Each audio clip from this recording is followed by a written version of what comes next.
Konnichiwa, mina boku wa Jeremy desu. Yoroshiku onegai shimasu. And this episode was both a godsend and just insane. For someone that vlogs and only has 15 minutes or so to be able to do it because they're tech-tarded and don't actually know how to edit stuff yet, like me. Let's get started right away. So, the episode Act 26, replay never ending, what could be the final episode of Sailor Moon Crystal. Not necessarily a bad thing. We'll get to that. So, basically, it's the best animated episode in the entire series as far as I'm concerned. Probably because it was going to be the finale of the Crystal arc. So we start off, of course, there's still in the battle with Death Phantom, and Sailor Moon uses her power, and all of a sudden she disappears. And then Mamoru disappears as well, because Usagi calls him. And then suddenly the crystal dissolves, and Neo Queen Serenity awakens, and she kisses Neo King Endymion's dead corpse, I guess, or sleeping corpse, very similar to a reverse Sleeping Beauty kind of thing. So there's that little play to draw on there. She comes out of the palace with him, and of course his ghost disappears, so it's like all this disappearing stuff, and I'm sure Chibi Moon's like, what the fuck? Like, what the hell's going on? So, anyway, they come out of the palace, and she runs to her mother, and they both have a tearful reunion, and it's neat, because the crystal dissolves around Neo Queen Serenity as she wakes up, and it's just boom, boom, boom, boom, like, totally all this action stuff going on, and, so, they come out of the palace, and Chibiusa has grown so much, and the reason why Neo Queen Serenity was able to awaken basically is because her protege, or Chibiusa, was finally able to awaken, and so little by little everybody's waking up, of the Guardians and stuff. But for now we've got Neo Queen Serenity and Neo King Endymion. She tells them that Pluto will have a resting place in the palace, and you see Pluto's body disappear and float up into the upper part of the Crystal Palace. So, Neo Queen Serenity reveals that when she became the queen of Crystal Tokyo, she no longer had a power as a guardian to protect them anymore. So, yeah. And anyway, she talks to Chibiusa saying that you're the only one that can go and help Sailor Moon and Tuxedo Mask right now. Or Tuxedo Command Mask, whatever. So can you take the time key that Pluto gave you and use your own power as well and go up there and battle them? And Chibiusa has a moment of, oh, am I strong enough? And then she finds that resolve, and she's like, yeah, we're going to do this. So she uses the time key, and she disappears. And Sailor Venus is like, well, don't you think we should go too? And Neo Queen Serenity's like, no, we're going to sit right here and wait for them. So it's funny, because it's totally the different juxtaposition of how Usagi, like, from the past is to how she grows up, and there's that growth and stuff there. So, and anyway, it's really funny because the commercial break happens 8 minutes into the episode, probably the fastest commercial, like, from opening to commercial thing from Sailor Moon Crystal anyway, as far as I know, at least on the internet. I'm not sure how they're doing it on television yet.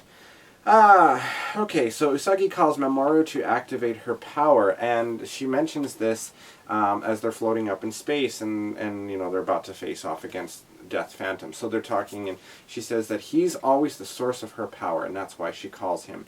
And we find out later on, spoiler alert, in Sailor Stars, there's no option for this. Like, basically, that option gets totally ripped away from her right at the beginning, and if you watch the original anime series, it's very much the same sort of thing.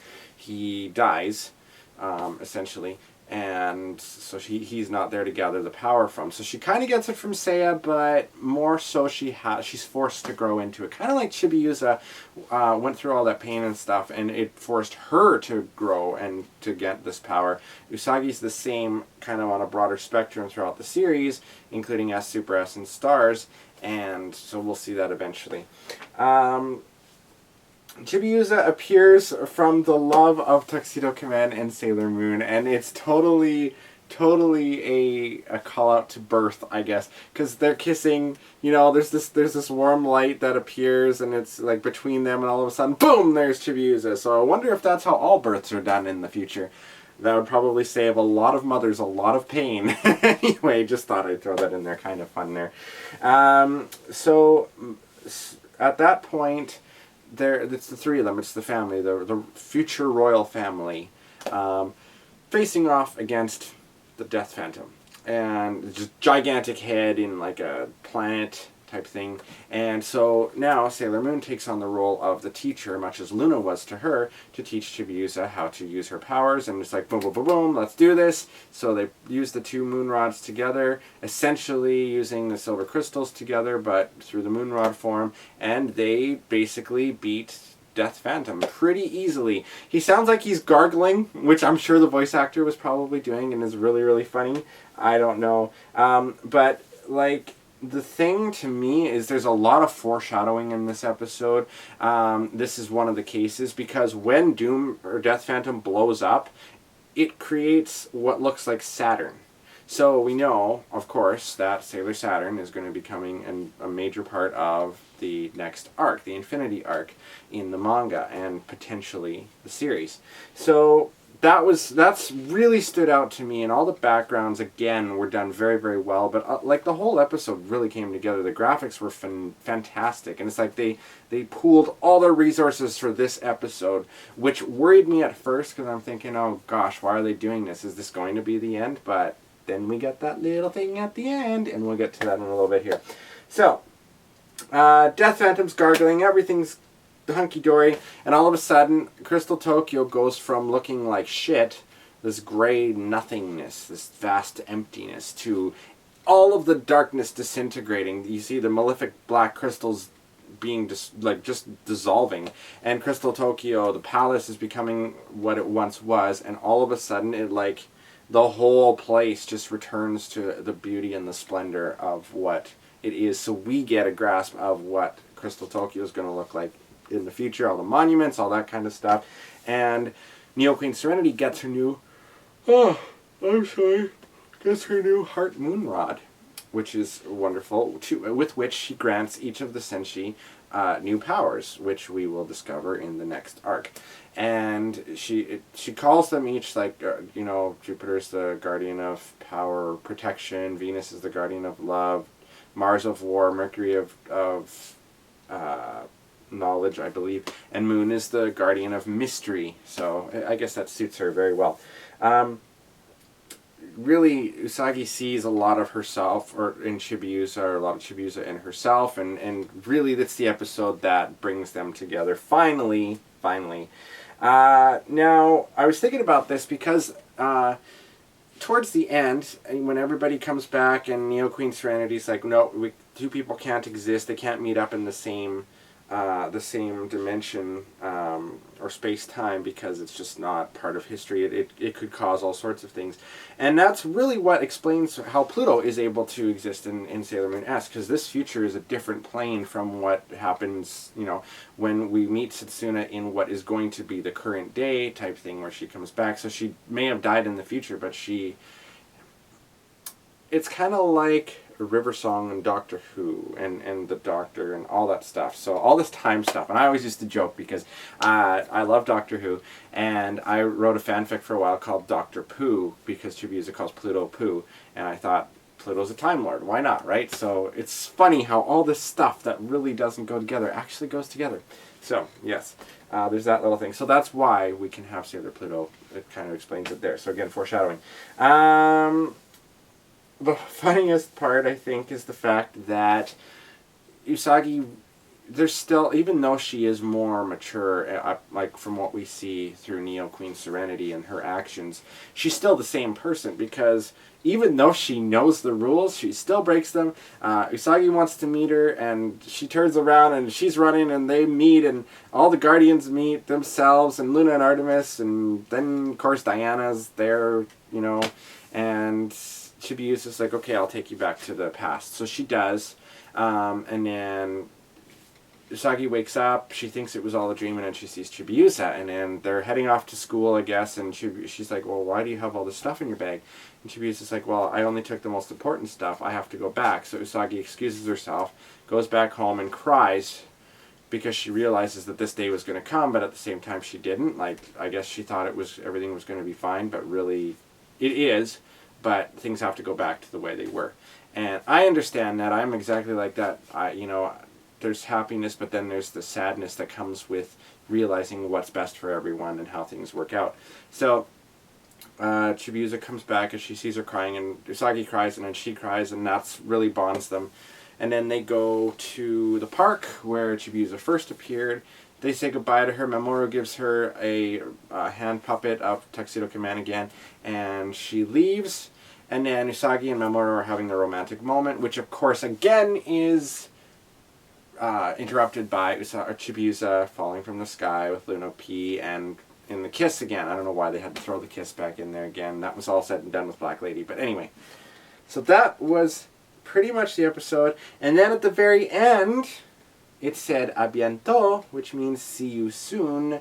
It doesn't mean that it doesn't say to be continued like it did before. "A suivre." It says "a bientot," and there's all this French stuff, just like the new musical, "Un nouveau voyage." They seem to be throwing French stuff in there. But another thing I wanted to throw in there while I think about it too.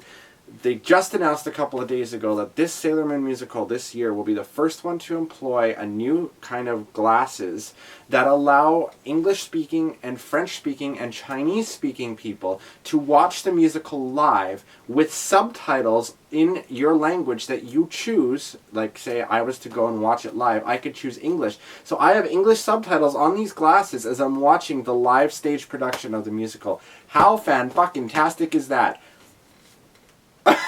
Like, I'm flabbergasted. My jaw was on the floor. And I read that literally just before I watched the episode. And I'm like, oh my god, I gotta save this till the end to tell everybody. So, if you want to go and see the musical, there's really no excuse now. If you're in Vancouver, the flights are like $657 in September, around that time. And then you can go to see the musical with these frickin' glasses that allow you to watch the English subtitles. Amazing, amazing, amazing. So, do I think there will be a continuation of Sailor Moon Crystal? I don't think it's going to be called Crystal, but I do think there is going to be a continuation of it. They would be stupid not to do it. I think it'll probably fare better if it's on television more so than online, just because they seem to put more money and resources into the animation at that point. I do, with all of the stuff, like, depending on how the musical does, which I'm sure it's going to do fantastically well because Sailor Uranus, Neptune, and Pluto and Saturn are very, very popular. They've released the little figurines, I forget what they're called, from the Sailor Starlights. So there's so much foreshadowing. They cannot be stopping it. Even if we don't get it right away, I'm pretty sure sometime within the next year or so we'll probably see it. Let's not forget that Sailor Moon Crystal itself was held back a year, essentially, from when it was supposed to be put out. So don't give up any hope. I do think it's going to come back, and we'll see how things go from there.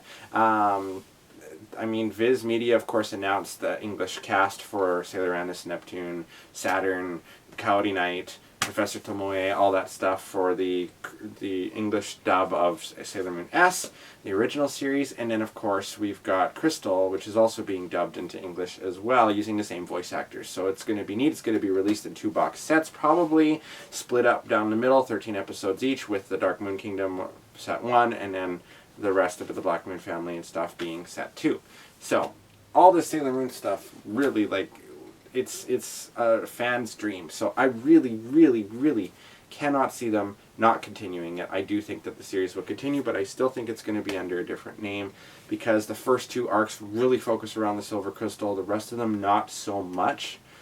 Stars does, because it's the Starseed thing, but the rest of them, not too much. So we'll see how that goes. So I have been on I've loved this roller coaster ride with Sailor Moon Crystal, the 26 episodes. It took forever though. The thing I hated about it was that it was only 2 times a month basically, like the first and third Saturdays. If they're going to continue it, get a better schedule, please. Do it weekly or something. Don't do that stupid schedule. It's so irritating. But anyway, still, no matter what, as a fan, an avid fan, I am so excited about what we've seen and what is to come. So 100%. Don't forget to check out my radio show tomorrow, which is Sunday, and every other Sunday from 2 to 4 p.m. Pacific Time, 92.5 DX in Kamloops, www.dx.ca. You can click on the little radio thing on the left side when you go into the page, and it should open in your media player or whatever you have, Winamp or whatnot. Jamata ne mina, thank you for watching, and we'll do more Sailor Moon stuff, don't you worry. See you later. Bye-bye.